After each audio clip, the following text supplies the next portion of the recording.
आप सभी को मेरा प्यार भरा नमस्कार। मैं रेशमा कुशवाहा आप सबके समक्ष एक हिंदी भाषण जो बहुत छोटा ही है देशभक्ति इसको प्रस्तुत करने वाली हूँ। इनमें जो भी त्रुटियां हों उसे क्षमा करने का कृपया करें। अंधों को दर्पण क्या देना, बहरों को भजन सुनाना क्या। अंधों को दर्पण क्या देना, बहरों को भजन सुनाना क्या। जो रक्तदान करते हो उनको गंगा का नीर पिलाना क्या। हमने जिनको दो आंखें दी वो हमको आंख दिखा बैठे। हमने जिनको दो आंखें दी वो हमको आंख दिखा बैठे। हम शांति यज्ञ में लगे रहे वो शेष कबूतर खा बैठे। हम शांति यज्ञ में लगे रहे वो शेष कबूतर खा बैठे।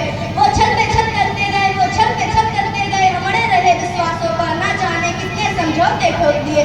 हमने बेटों के लाशों पर लाशें भी अब बोल उठी हैं, लाशें भी अब बोल उठी हैं। मत तन पर घात करो, दुश्मन जो भाषा समझ सके अब उस भाषा में बात करो। वो झाड़ी हम बरगद हैं, वो झाड़ी हम बरगद हैं। वो बबूल हम चंदन है, वो जामात गीदड़ वाले हम सिंहों के अभिनंदन है।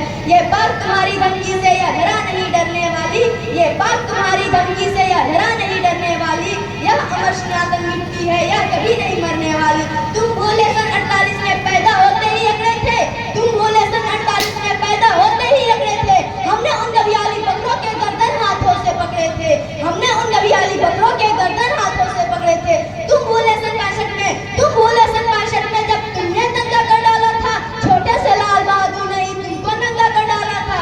तुम भूले सन 78 में, तुम भूल गए सन 78 में जब तुम ढाका पर बैठे थे। 93,000 पाकिस्तानी घुटनों के बल पर बैठे थे। तुम भूल गए कारगिल का जंग, क्या तुम भूल गए हो कारगिल का जंग। हिमगिरी पर लिखी कहानी थी जब भारत का बेटा तुमको याद दिलाई नानी थी, जब भारत का बेटा तुमको याद दिलाई नानी थी। तुम सारी दुर्गति भूल गए हो, तुम सारी दुर्गति भूल गए हो। फिर से बवाल कर बैठे हो, है उत्तर खुद के पास नहीं और हमसे सवाल कर बैठे हो। बिगड़ैल बच्चे जैसी अदा तुम्हारी लगती है। तुम भूल गए हो रिश्ते में हम बाप तुम्हारे लगते हैं, तुम भूल गए हो रिश्ते में हम बाप तुम्हारे रखते हैं। तू रख हथियार उधारी के, तू रख हथियार उधारी के। हम अपने दम पर लड़ लेंगे, अगर एटम बॉम्ब से लड़ना हो तो एटम बॉम्ब से लड़ लेंगे, अगर एटम बॉम्ब से लड़ना हो तो एटम बॉम्ब से लड़ लेंगे। जब तक बेटा पिटने का आदी है, बेटा पक्का से आदी है। शायद बेटे की किस्मत में बर्बादी ही बर्बादी है, बेटे की किस्मत में शायद बर्बादी ही बर्बादी है। तेरी बर्बादी में हम खुद को बर्बाद नहीं होने देंगे, तेरी बर्बादी में हम खुद को बर्बाद नहीं होने देंगे। हम भारत माँ के सीने पर जिहाद नहीं होने देंगे, हम भारत माँ के सीने पर जिहाद नहीं होने देंगे। तू रख हथियार उधारी के, तू रख हथियार उधारी के। हम अपने दम पर लड़ लेंगे, अगर एटम बॉम्ब से लड़ना हो तो एटम बॉम्ब से लड़ लेंगे।